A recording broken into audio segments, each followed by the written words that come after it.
So Mr. A has been under surveillance because he's a known drug dealer, and he is carrying a shopping bag, just a regular, ordinary, like, grocery bag. Nothing particularly special about it.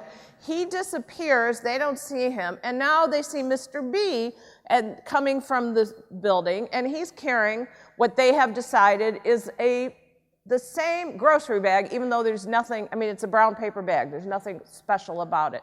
So like, aha, a drug exchange occurred behind this building. We now have reasonable suspicion or probable cause to stop Mr. B, even though they haven't seen shit and they don't know anything about Mr. B, all right? So Mr. B gets in his car and they stop him for like not turning his turn signal on or some ridiculous pretextual stop. Does this sound familiar to you guys?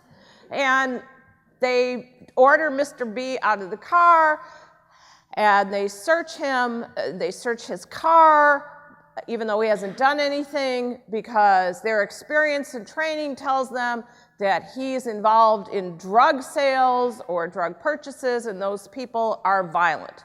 Okay, how many of you have had something like this case, right? All right, so they're going to say my experience and training. And based on my experience and training, people who walk through gangways, blah, blah, blah, blah, blah, blah, blah. So we need to cross-examine them. Here's a few ideas, okay? So reasonable suspicion, probable cause, based on whatever they say. Based on your training and experience, you say you had that, right, officer? Yes, ma'am. Well, you've been trained that everyone walking in a gangway is a drug dealer. All the hundreds of people who take shortcuts from 26th Street to 25th Street, they're drug dealers, right, officer? Oh, no, no, no, no, but my experience and training told me this. Well, you've been trained that everyone holding a grocery bag is a drug dealer. So everybody who goes to Pick and Save or Albertsons or whatever your local grocery store is, they're a drug dealer, right? Well, no, under these circumstances, blah, blah, blah.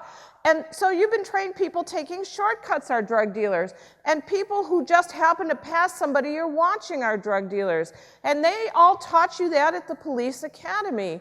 Well, my experience and training, blah, blah, blah. Officer, here's your training records on stops. Can you please tell me where in there it says blah, blah, blah, blah, blah.